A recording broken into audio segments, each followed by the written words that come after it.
Good morning.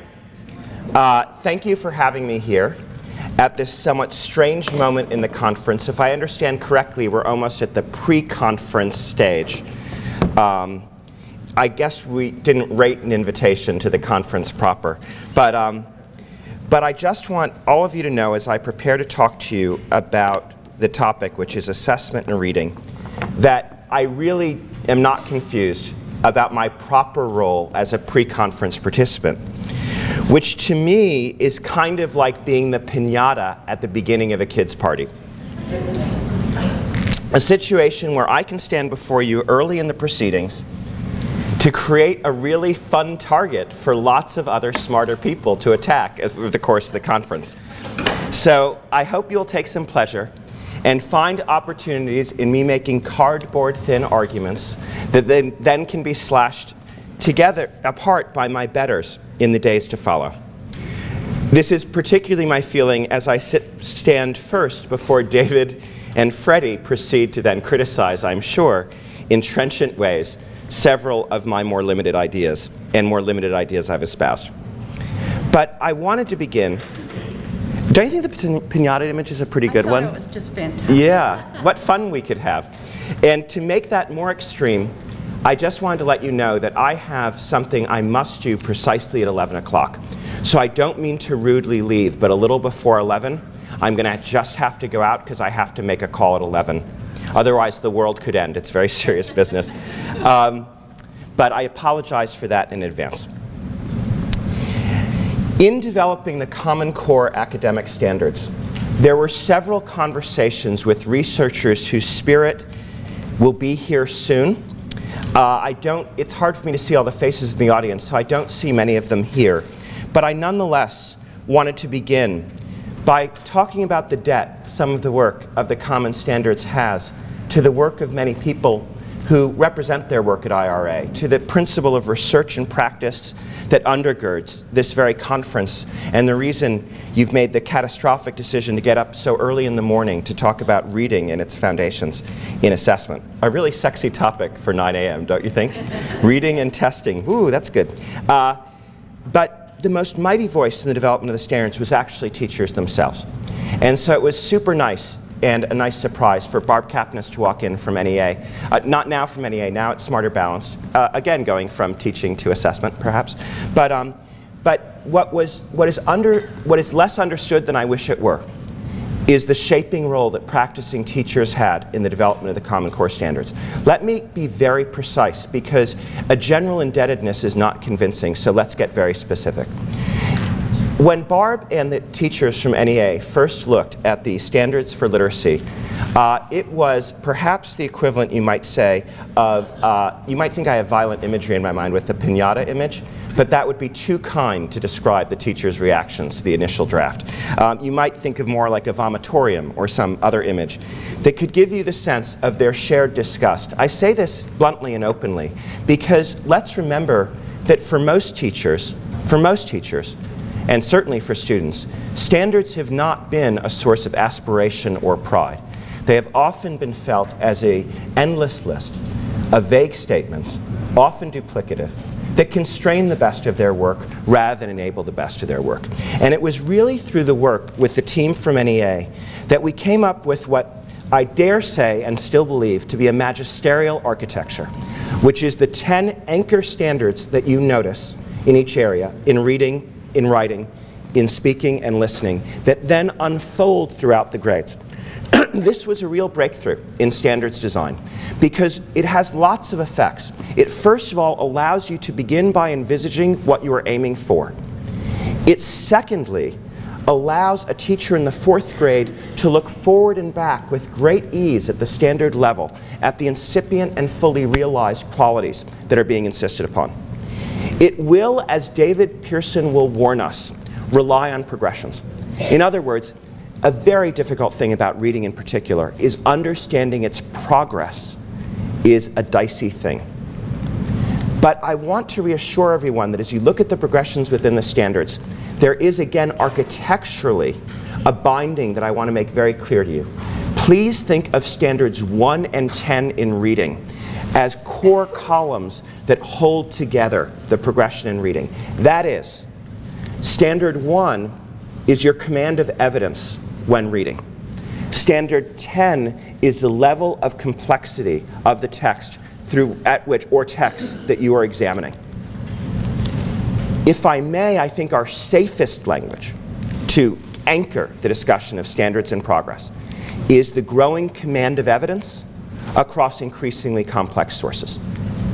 And those two things are things I think that we see a lot of evidence for. They are, as it were, foundational. But the architecture of the standards owes its most to teachers. I gave an example of the National Education Association. Let me give you an example from the American Federation of Teachers. And I don't mention unions, but for that they brought practicing teachers to the table. That is, my point here is not of institutional affiliation, but what daily teachers said. And some have wondered where the standards authors who were asked to write standards, by the way, we were given the brief of writing standards in English language arts. We broke that promise, you could say, by insisting to write standards not just in English language arts, but standards for literacy in history and social studies, science, and technical subjects. To tell you a private moment, I threatened to resign when we were told that this was not our job. So nothing comes without conflict in this world. What force then was strong enough? What force demanded that not just English language arts teachers, but teachers in history and social studies, science and technical subjects bear the responsibility of bringing their kids to literacy? It was actually the American Federation of Teachers.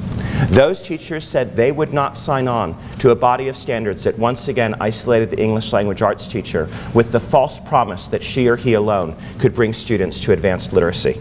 The standards are a breakthrough in making that acknowledgement. We have been talking, let us be clear, about reading across the curriculum for at least 100 years. But this is the first body of academic standards to make those demands evident across the disciplines in this way. That is the product of teachers. But those teachers were responding to and, in sense, inspired and drenched with the results of overwhelming research. Let me talk then a bit about some of the research base here.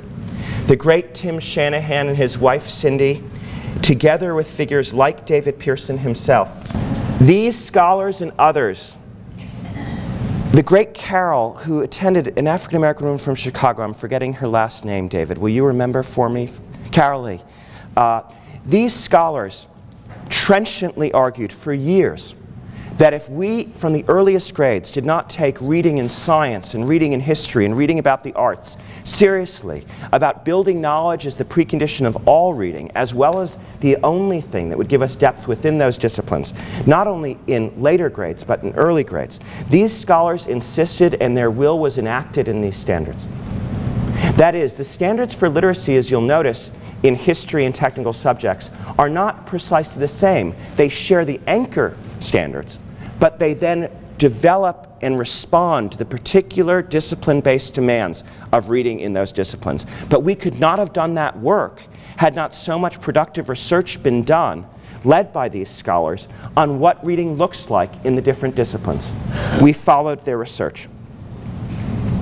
We followed Freddie Hebert's impassioned plea that early reading could not be, God bless it, a matter of decodables merely, or consumables, or texts that did not make sense to kids.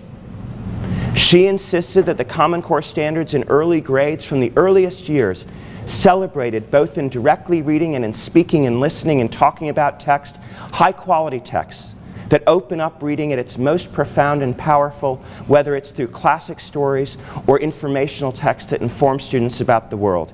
Which is not to say, again, that rigorous training in phonemic awareness and other tools of early reading, whenever I say one thing on one side, I'm always, but to say that we would never make, for earliest readers, a narrow diet of texts that exclude them from the beauties of reading and the ideas that they are evidently part of and must be part of. Michael Camille and Karen Wixson, who's here today, emphasized with us the incredible data, partly due to their experience with NAEP, that the command of evidence is one of the most crucial factors that data overwhelmingly shows us distinguishes a reader that can make it past that 8th grade barrier and one that cannot. That is, as all of you know, and I shall not lecture you on, the most painful fact of reading in this country, in my judgment, is its decline as the years go up. Is it 8th grade scores being flat, if I understand them correctly, for approximately 40 years, and in later grades declining by every measure, whether it's SAT, ACT, or the more limited experience with 12th grade NAEP. Karen, is that a fair description of the data? This is a wall. I think what joins us together, whatever our seeming disputes, is that wall in later reading must come down. If kids cannot read confidently and powerfully and apply what they have learned in writing past an 8th grade level, they are doomed and not ready for the challenges that follow. But it was, again, the evidentiary insight about evidence, that is, that a distinguishing factor in students who do pass that bar in NAEP is not simply getting the answer right, you might say, when they answer a question in NAEP, but their ability to summon evidence and show the reason for. Isn't that interesting? That is the signal quality of a discerning reader. Carol Jago contributed so much as the president of NCTE at the time with her evident and moving passion for the quality of what kids read, for the notion that all kids deserve to read the good stuff. Her evident pleasure and discipline about both literary nonfiction and literature is a model to behold. I think it's inspiring for all of us. And finally, Catherine Snow, who always herself has liked an argument, taught us all about the power of argument and evidence in later literacy, and students getting a chance to argue with claims and use that as a way into discussion, and also a way of mastering a crucial academic vocabulary that stands at the center of comprehension. Words, as you all know, like accelerate or consequence or synthesis, words that are common to all complex texts in a variety of disciplines, but often not given the adequate instructional time they deserve compared to more technical. I consider, my friends, and I mean this with all seriousness, the Common Core standards a triumph of the productive infusion of teacher experience and research into the life of our classrooms and the standards we have made. Whatever their limitations, which are perhaps profound, and I know there is anxiety about the publisher's criteria that followed them. I am not unaware of the concerns that will echo throughout these corridors. But I ask you to be careful as you voice those concerns to first recognize how far we have come. To recognize that in these standards, for the first time, the proper voice of teachers is resonant about big things that we have achieved together. Properly, deep findings of research are not only cited,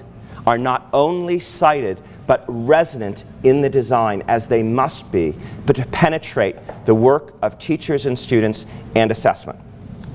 So I pause to thank everyone here, not just the people in this room, but the researchers who will soon gather, because it is their work that informs our work, and it's the tradition of IRA to gather year after year to continue to open the question of how can research advance children's lives. So hooray for that.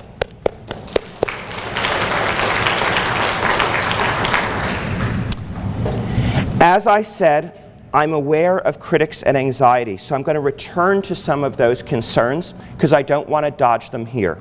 But I thought, since the topic was assessment, I should first make 3 to 5 points about what I thought must happen to assessment in the era of Common Core, given the demands and the changes of these standards. And I want to keep it simple and keep to 5 or 6 points. And again, we are all lucky that someone as skillful as Barbara is now working on Smarter Balanced. I think very good work is being done by both consortia to try to create a next generation of assessment. There's a lot of anxiety in this country about testing today, but I want to be very careful. Let us not confuse the Common Core standards with high-stakes tests. There were high-stakes tests before the Common Core standards. They just were worse. We could destroy the opportunity for a next generation of assessment if we let an anti-testing rage attack better work. Nowhere is this more clear in New York City, my own home state, where the state outrageously published a new assessment this year where kids read higher quality stuff. They're asked to write about it. They're asked to marshal evidence. So instead of passages about pineapples, there are classic texts and high quality nonfiction. It's an outrage. But I will tell you, read the New York Times, my friends. If you read the coverage, you think an attack had been made on children. This is very consequential. If we turn back now, if we say, oh, it makes adults uncomfortable that kids are being demanded to read across a wider range of text, marshaling evidence, that's hard. It's harder. Should young children be asked to marshal evidence? Is this a kind of child abuse? You know, that great teacher that we've worked with together, Kathy Harris, told me a beautiful story about with her children. I think it's second or third graders she teaches, David. I can't remember. Third grade. She said, David, my greatest pleasure is they're beginning to learn to cite evidence. Anyone who thinks that children cannot cite evidence, to me, has never argued with a single child. But we've got a choice to make, and the academic community has a choice to make. Because if you stand by and quibble while other forces gather against higher quality assessment, Rome will burn. This work, while something of a triumph, is fragile in this transitionary period. So I ask you, please be full-throated critics, but also please lay witness to the foundational stones that must not come under too much attack from forces who have other reasons to be unhappy. And it's very interesting, if I may call it out, that Barbara, who is as skeptical as anyone I know about the misuse of high-stakes assessment, has chosen to give part of her life to make sure it is of a very high quality. I think that it is a real issue to say, if we're going to have these instruments, as we likely will, we cannot turn away from the obligation to make them work worth doing. We cannot hide. What does that mean about assessments in the era of the Common Core? First, the thing teachers care most about when you really ask them to look at reading assessment is the quality of the passages. Do not be confused that permission texts are good enough. The editorial process and the process of publishing something creates a binding secret in the logic of a nonfiction piece as much as a fictional presentation. That is, the critical, what happens with permissioned pieces is because people are not writing to a true audience, they don't weave them as tightly. And what that means is the questions are inevitably shallower because the depths of connections within the text are not evident. It is time for a breakthrough in the permissioning structures of this country to allow kids on assessment and in the classrooms to encounter always high-quality text. It does not make reading assessment more reliable or better to have mediocre text. It's okay if kids read something good in an assessment. In SAT and PSAT, as it is now my obligation to look at revising those instruments, it is our objective as the College Board that the texts on an assessment are like curation in a museum. That is, it should be an honor to be a science passage on the SAT. It should be an honor where some of the finest writing in science, finest perhaps not in being flowery, but being a great presentation, a condensation of idea and distinction in the way a mighty science writer can do. Similarly, when we talk about history and social studies, what about the founding documents and the great conversation of this country? What about literature? As David and I had a private moment before where I said to him basically the phrase, "You've got to read this." Why shouldn't a passage on an exam be that kind of thing that you hand to a friend and say, "You've got to read this. You've got to read this because I read it over and over. I find in it always again when I look at it something more that I could find." We must take a stand and get permissioning right, because the quality of what students read, all debates aside, is essential to any greatness in literacy. And it may be more important than any debate we have about this question or that question or how we approach a text, because frankly, if the text ain't worth approaching, we can dither about how we approach it, but it shall be a shallow and limited experience. Number one. Yes, hooray to that. Let's combine forces on that. Number two, evidence matters. It is not enough in my judgment to simply offer selected response where kids select a right answer. I think we have an obligation in the next generation of assessment for students to offer evidence that supports their point of view. And you will see again, as we at the College Board take responsibility, you'll see in our assessments of literacy, you're going to see in AP, a constant fascination with students' command of evidence. Why? Not because we like it or not because we want to make it harder for kids, but because in our judgment, and I think your judgment, the evidence is overwhelming that that command of evidence readies kids to do everything, college or career. We must have a range of texts. We can no longer have assessments we simply call ELA assessments if they are indeed measuring college and career-ready literacy. We must admit that if we're going to honor literacy across the curriculum, that our assessments must follow this demand. And we cannot then complain, what about the prominence of literature? Yes, literature has a key role on the exam, but it does not diminish literature, my friends. To say also there must be reading in science and history. I know that may sound strange that I say that defensively, but you'd be surprised. The standards argument that there should be nonfiction reading, 70% of the informational text, in the section that presents that in the standards, it says the focus of English language arts must remain on literature. Now I know that's a very vague statement to say the focus must remain on literature. You might think I meant by that it must not be on literature. Because often English language means precisely the opposite of what's stated. I say this to you because you could read about the standards that there's this is craziness. I mean it's crazy. The standards focus in English language arts on high quality literature, married in opening up more space for high quality literary nonfiction, like the careful study of the founding documents and the great conversation. But in other disciplines they demand that to a much greater degree that in history and social studies, students master the ability to analyze primary and secondary sources to gain knowledge, and in science, gain rich data not only from experimentation and direct experience, but also through reading and viewing, etc. This makes sense.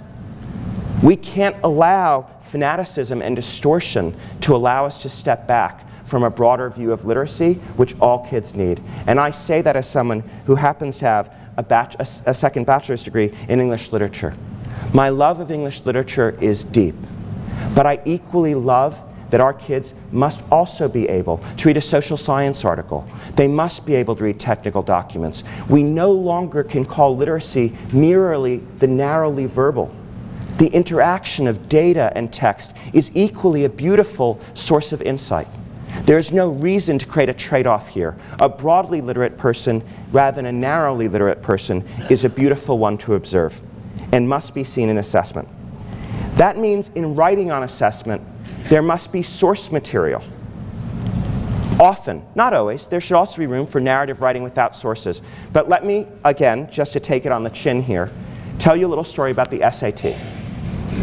Now, I should say as the president of the College Board, that I consider the SAT the finest instrument today that yet measures college and career readiness.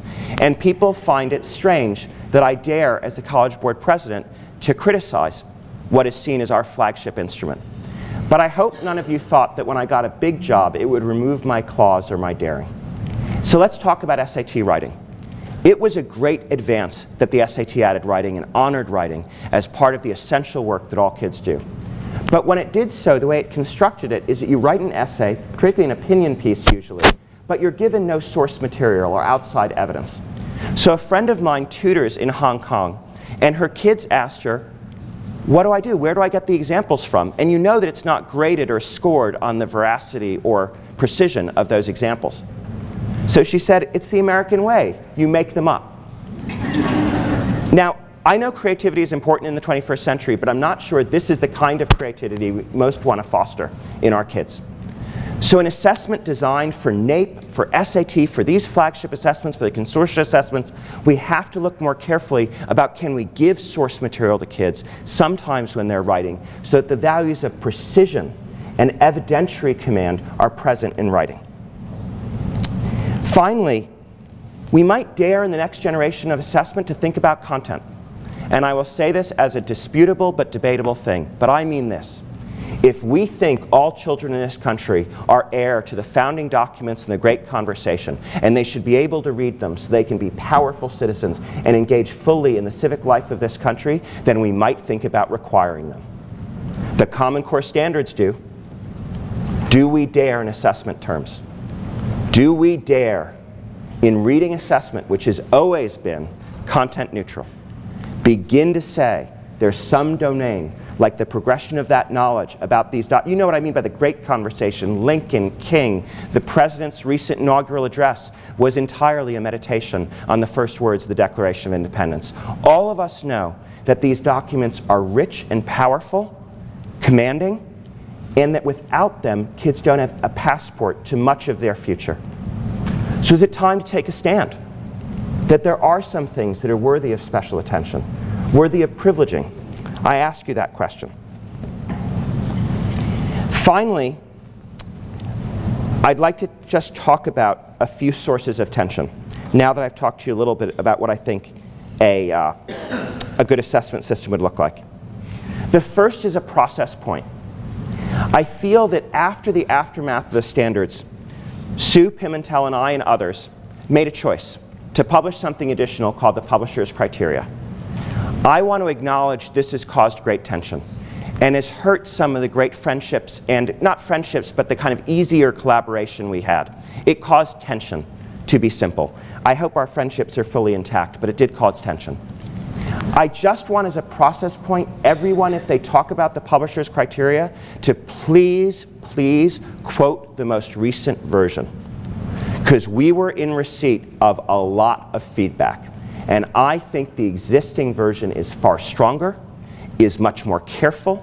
It's much more careful on topics like background knowledge, on pre-reading, and it is careful on that due to scathing and powerful feedback.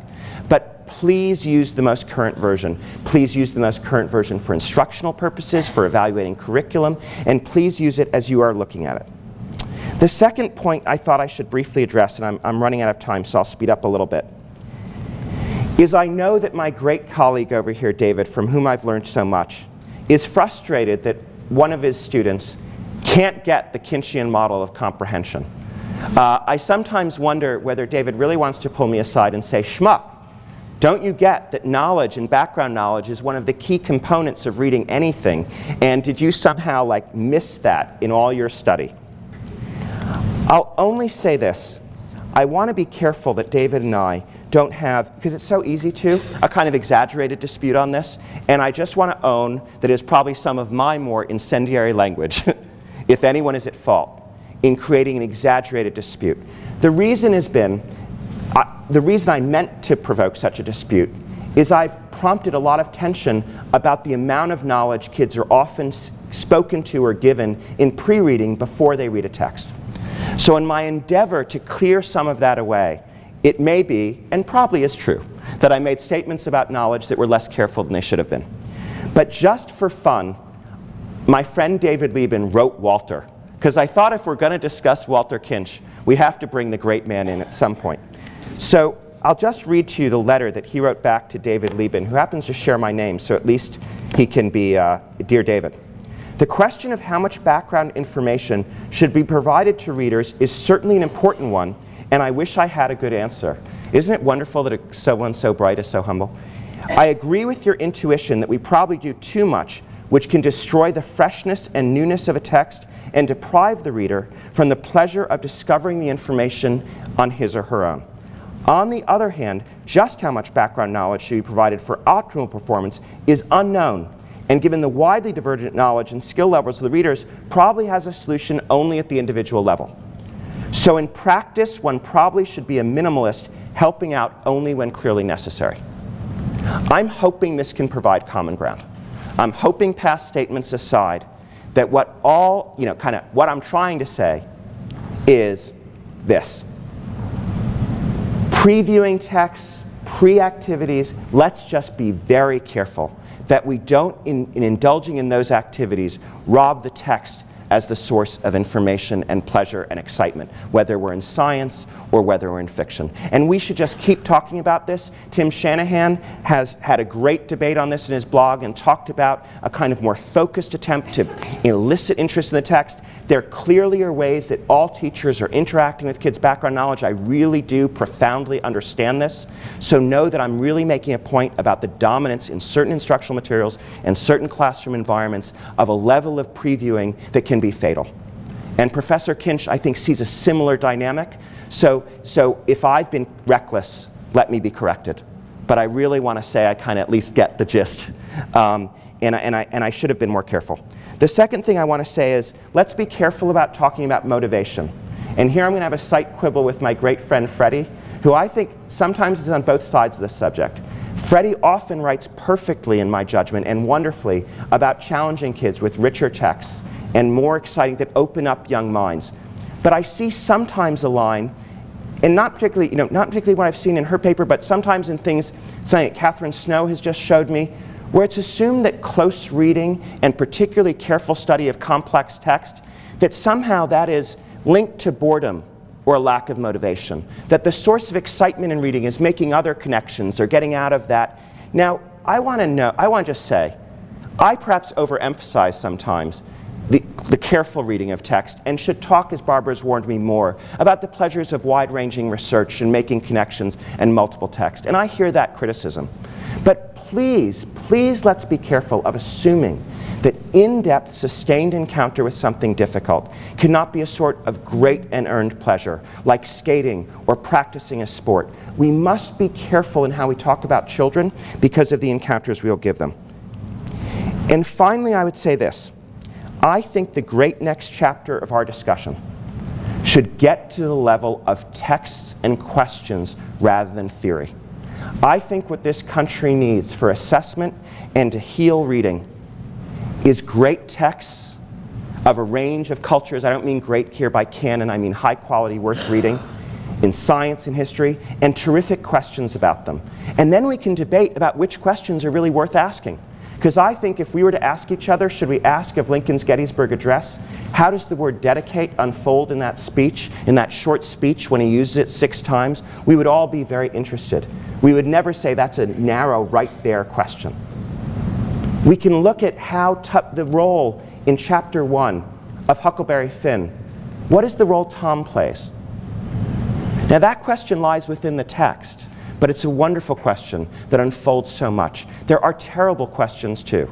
In the second sentence, what color is the shirt? You see, there is this is a craft. I would love to work more closely the next time we all meet on texts and questions, because I think then we'd find a wonderful, almost maybe debate, but actually more wonderful, mutual, productive work on good stuff, on good, thoughtful stuff. We could then test it with kids, see how they react, I think we should at some point move beyond general disputes to working on specific texts and questions around them together and making a generation of things that are good for kids and teachers. I will only say this about David Pearson as I introduce him or pass the baton to him. My colleagues, the Liebens, gave me a quote that they think of when they think about him. They quote Helen Préjean, the great one who fought capital punishment, the nun. I watch what he does to see what he believes. And when I look at Seeds of Science and Roots of Reading that the Lawrence Hall of Science has done with David's work, with his work in trying to finally deliver to this country the promise of reading intelligently across the curriculum to build knowledge so that all kids could really be free and equal, I am moved by that, and with that I introduce him. Thank you, David. Thanks, David.